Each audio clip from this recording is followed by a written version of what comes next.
heureuse, comme députée solidaire de Gouin, de déposer ce matin à l'Assemblée nationale une pétition initiée par le Front commun des personnes assistées sociales et les groupes de défense des droits des personnes assistées sociales, pétition qui demande au gouvernement du Québec de renoncer au fameux règlement sur l'aide sociale. À ce jour, la pétition compte près de 16 000 noms qui ont été ramassés en un laps de temps record et qui nous indique que, de toute évidence, le gouvernement du Québec est complètement isolé quant à son obstination de vouloir aller de l'avant avec cette pétition qui touche les gens à l'aide sociale, particulièrement les familles avec des jeunes enfants et les gens de 55 ans et plus. Je voudrais ajouter deux choses avant de passer la parole aux porte-parole de différents groupes. La première, c'est que je trouvais assez hallucinant de lire hier dans certains quotidiens que le Fonds monétaire international, qu'on ne pourrait pas soupçonner d'être exactement à gauche, recommande aux gouvernements occidentaux, dont le Canada et les gouvernements composant le Canada, ça doit inclure le Québec pour le moment, de ne pas aller davantage de l'avant avec des mesures d'austérité et de faire attention de préserver le filet social de leur population. Quand le Fonds monétaire international est rendu à dire des choses comme ça, je vous le dis, je vous le répète, c'est pas la gauche, on devrait se poser des questions. La deuxième chose que je voudrais dire, c'est que le gouvernement est complètement isolé sur cette question. On a vu la protectrice du citoyen, on a vu la Commission des droits de la personne, les directions de santé publique, de nombreuses lettres aux journaux. En fait, tout le monde est contre. Et j'ajouterais quelque chose de très simple et de très vrai. J'ai distribué cette pétition, j'ai fait signer des gens à une station de métro de ma circonscription lundi. Dans les 25 ans que j'ai passé aux côtés de groupes défendant les personnes assistées sociales contre toutes sortes de réformes qui les appauvrissaient, c'est la première fois que je sens un tel consensus autour du fait qu'il ne faut pas couper les plus pauvres. Je n'avais qu'à dire, vous êtes contre les coupes à l'aide sociale, venez signer. Les gens venaient signer sans plus de questionnement. Vraiment, la ministre Maltais, la première ministre du Québec sont seules à défendre ce règlement. Elles doivent absolument reculer. Alors, je laisserai la parole maintenant à Denis Thériault, porte-parole du Front commun des personnes assistées sociales du Québec.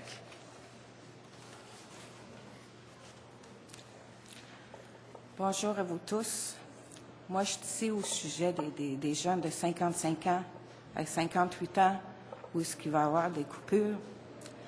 Je ne suis pas tout à fait dans la catégorie, mais je suis en mesure de pouvoir vous dire que moi, qui ai un montant un petit peu plus élevé que 604 $ et que j'ai de la difficulté à me rendre à mes fins de mois à cause des situations que des fois on n'a aucun contrôle. Il y a des dépenses où l'aide sociale ne couvre pas toujours, alors que nous, on doit défrayer des montants quand c'est pas couvert. Fait que je peux imaginer les gens à 604 $ qui payent un loyer de 500 $, il n'y a pas grand-chose, il reste 104 $ pour les autres 8 autres besoins essentiels que le gouvernement supposément doit couvrir une base pour ces gens-là. Je ne vois pas la façon qui peut être faite. La seule façon que je peux voir qui peut être garantie, c'est d'aller vers un projet un revenu social universel garanti pour tout le monde. Cette mesure-là, ça couvrait qu'il n'y aurait plus de catégorie, il n'y aurait plus de justification. Tout le monde sera sur la même longueur d'onde. Si je vous donne un exemple, si nous tous ici présents aujourd'hui, on recevrait un revenu social universel garanti de 22 000 par année, tout le monde, il n'y aura pas d'étiquetage, vous comprenez-vous? Mais ceux qui travaillent, il y aura un 22 000 $ par année, plus le revenu. Ça veut dire que si je prends une personne qui travaille 16 années, il gagne 16 850 par année, plus le 22 000 garantis, l'impôt viendra chercher seulement le 16 850. Je crois que dans des situations d'aujourd'hui, on cherche toujours à vouloir pointer le doigt. Et je pense que les gens qui sont sur l'aide sociale, c'est pas toujours quelque chose demandé ou voulu. Il y a des gens qui vont devenir plus à l'aide sociale, comme les saisonniers ou les gens de l'assurance chômage, qui pourront pas, avec leur famille, s'en sortir, je crois, sans vraiment s'en aller vers cet revenu social universel garanti. Donc, bonjour, je suis Amélie Châteauneuf, porte-parole du Front commun des personnes assistées sociales. On est ici parce on a lancé cette pétition, on en reçoit toujours, j'en ai 800 entre les mains. Le gouvernement du Parti québécois, ces derniers jours, le ministre de la Santé, par exemple, a dit que les opposants à la réforme ne comprenaient pas la réforme, qu'en fait, ce n'était pas des coupures. Je suis juriste, il y a d'autres juristes qui se sont prononcés. On peut vous confirmer que ce sont bel et bien des coupures qui sont planifiées par le gouvernement péquiste. On leur demande de reculer parce que ça vient atteindre les droits humains les plus fondamentaux. Il y a d'autres juristes qui ont dit que ça atteignait, par exemple, le droit à la vie. C'est une réforme qui est d'une très grande gravité et nous, on demande à la ministre de reculer dès maintenant parce qu'il va y avoir des conséquences très graves. Merci.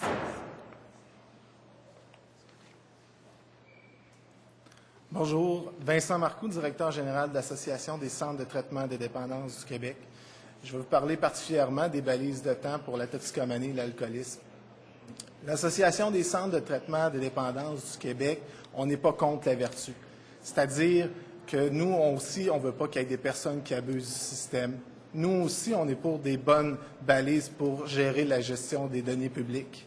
Par contre, il est complètement inacceptable et on n'est pas d'accord avec des balises de temps pour limiter le traitement des personnes alcooliques toxicomanes. Ça va à l'encontre du clinique, c'est antithérapeutique. On a rencontré à 5 reprises le ministère pour s'assurer que la clientèle toxicomane et alcoolique, la personne les plus vulnérables, que personne ne soit échappé.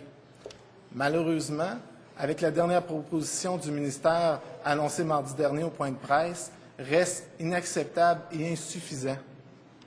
L'Association des centres de traitement des dépendances du Québec se positionne en termes de retrait complet des modifications des coupures à l'aide sociale. Merci. Bonjour, mon nom est Sylvie Lévesque, je suis de la Fédération des associations de familles monoparentales et recomposées du Québec. Nous aussi, on demande le retrait et notre point de vue est plus concernant les familles avec des jeunes enfants de 5 ans. On trouve effectivement aussi odieux qu'on coupe l'aide. En fait, quand on coupe l'aide aux familles, finalement, on coupe l'aide, c'est directement sur les enfants, finalement, les enfants les plus pauvres. Finalement, sur lequel ça va retomber. Les directeurs de la santé publique l'ont effectivement souligné. À long terme, ça a des effets sur la santé des enfants, sur leur développement. Donc, on comprend mal comment se fait que le gouvernement, actuellement, pour des économies de bout de chandelle, finalement, veut, sur le dos des enfants pauvres, veut combler un déficit. Alors, pour nous, c'est contre-productif. C'est plutôt en supportant et en accompagnant les familles, en leur donnant plus d'aide. On l'a vu concernant les familles monoparentales, notamment, en augmentant leurs revenus, qu'on va faire en sorte qu'on va aider ces personnes-là à sortir de cette pauvreté-là et aller vers l'emploi et des mesures au niveau des études. Donc, pour nous, c'est complètement inacceptable, bien que la protectrice du citoyen disait que c'est adéquat et raisonnable ou réaliste. À notre point de vue, c'est complètement irréaliste. Alors, bonjour, Robin Couture du collectif pour un Québec sans pauvreté. Depuis le 27 février dernier, depuis le dépôt du projet de loi, on assiste à une opposition aussi surprenante que spectaculaire, diversifiée, forte. En fait, ce que ça montre, c'est que la société est préoccupée par la pauvreté et que la société québécoise est préoccupée par l'aide sociale. La semaine dernière, la période de 45 jours n'était pas terminée après le dépôt de ce projet de loi. La ministre a fait des annonces, une modification, quelques modifications mineures et une annonce de bonification à venir pour les personnes seules.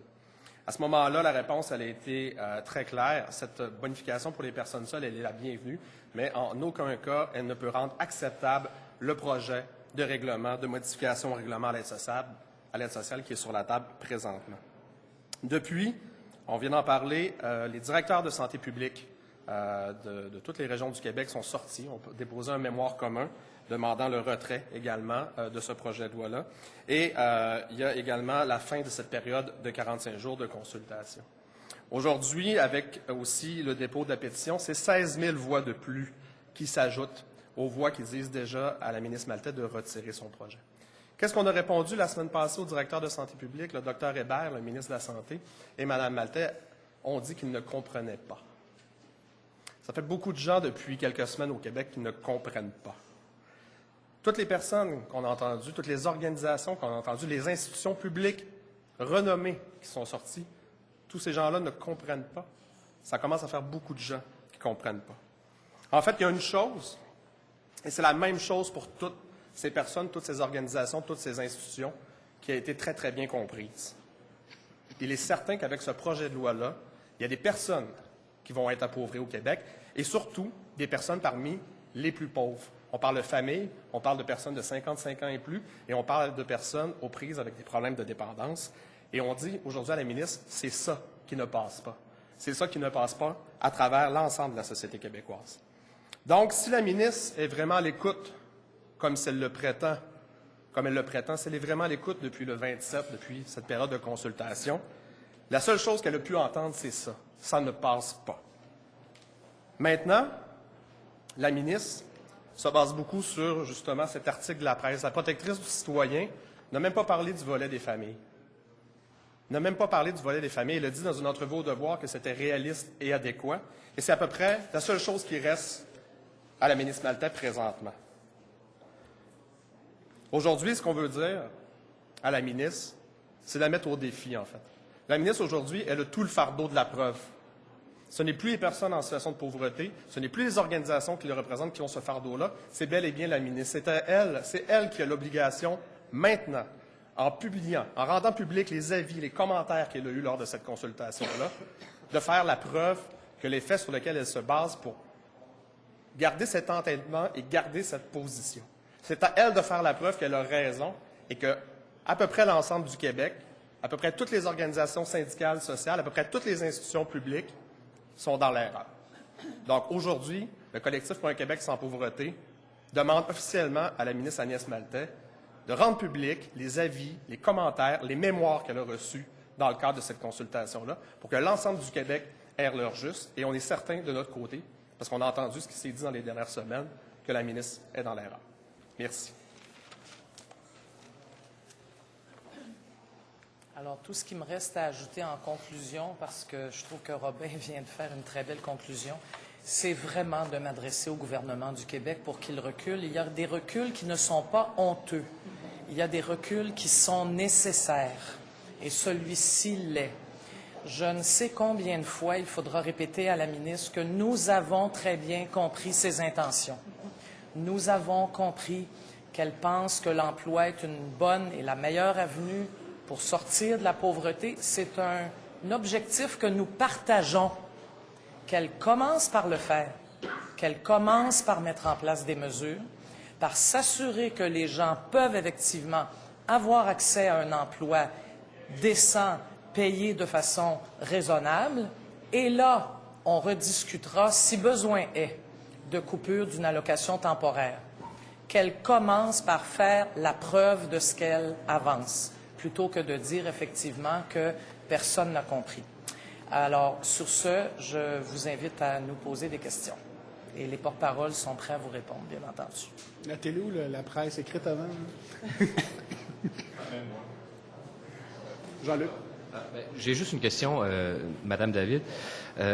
Personne ne nie l'ampleur du mouvement de contestation à l'heure actuelle. Par contre, quand vous dites tout le monde est contre, n'allez-vous pas un peu trop loin en disant cela? Parce que j'ai lu, j'ai entendu et j'ai vu des gens là, qui appuyaient Mme Mme Maltais plutôt.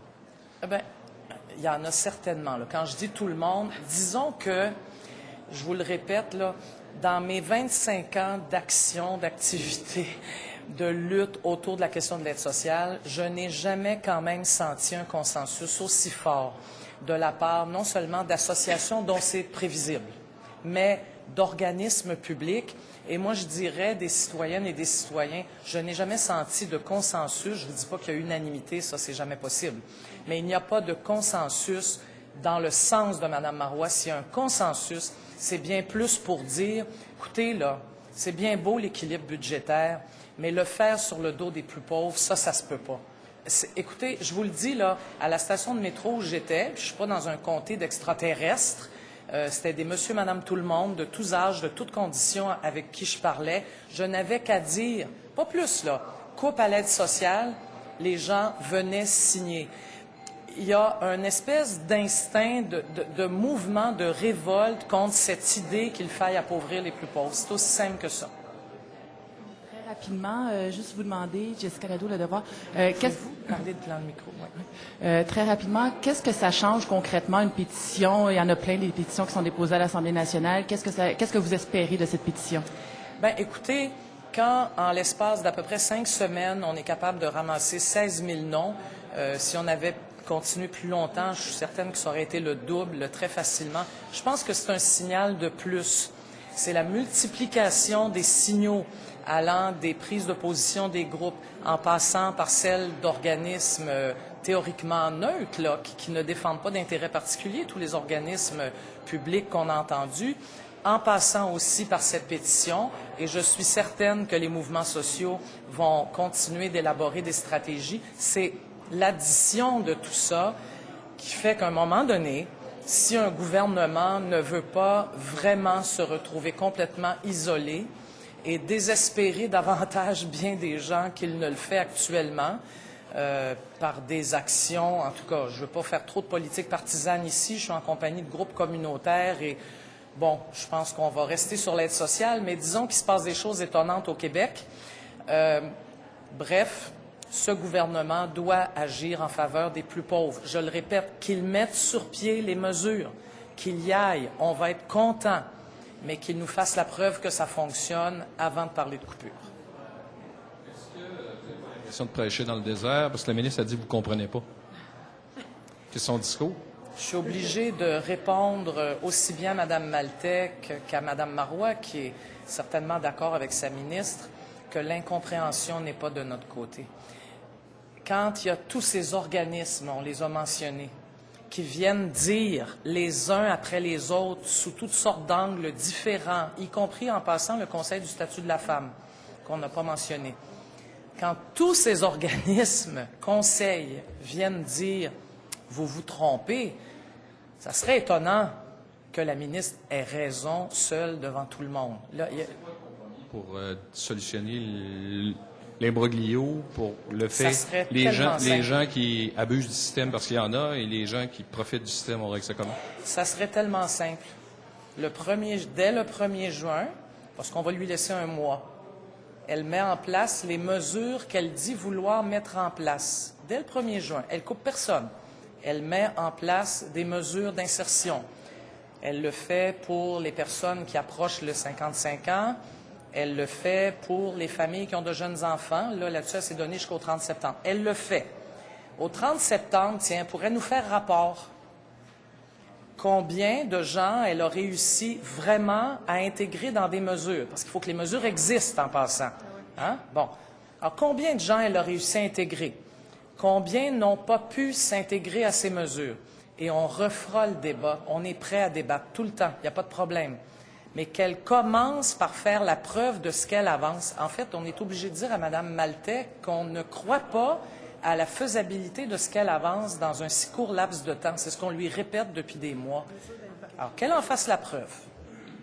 Sur le projet de loi 14, c'est quoi votre position là-dessus? Là? Je veux juste... est-ce que vous l'appuyez? Vous avez des réticences? Si ça ne vous dérange pas, on va rester sur la question de l'aide sociale, mais ça va me faire plaisir de vous répondre à la fin. Bon. Donc, les autres sujets. Alors, je vais vous répondre, M. Laforêt. Projet de loi 14, c'est quoi votre position? Québec solidaire, dans son ensemble, dans son intention, appuie le projet de loi 14. mais nous avons un certain nombre de questions. Nous sommes en train d'y travailler et dans l'étude article par article, nous aurons des amendements à apporter dont je vous ferai part au bon moment. Mais sur le principe, vous êtes pour? Sur le principe, nous sommes pour, bien sûr. Monsieur Trudeau va venir faire un tour à Québec. Il va rencontrer Monsieur Couillard, il va rencontrer Monsieur Legault. Il ne rencontre pas Madame Marois. Je me demandais s'il y avait eu une approche pour vous rencontrer, si vous sentiez l'intérêt de le rencontrer. Alors, première question, non, il n'y a pas encore eu d'approche. Ma foi, si jamais M. Trudeau trouvait un intérêt pour me rencontrer, je pourrais lui expliquer ce qui s'est passé, ce que j'en sais en 1982. Je pourrais lui rappeler que le problème de constitution n'est pas dû à René Lévesque. Il y a comme ça 2, 3 petites choses que je pourrais lui rappeler. Ça me ferait plaisir. Merci beaucoup. De négationnisme? Écoutez, je pense qu'il fait surtout preuve d'incompréhension totale de la réalité du Québec, mais je ne suis pas tellement surprise. Merci beaucoup. Merci.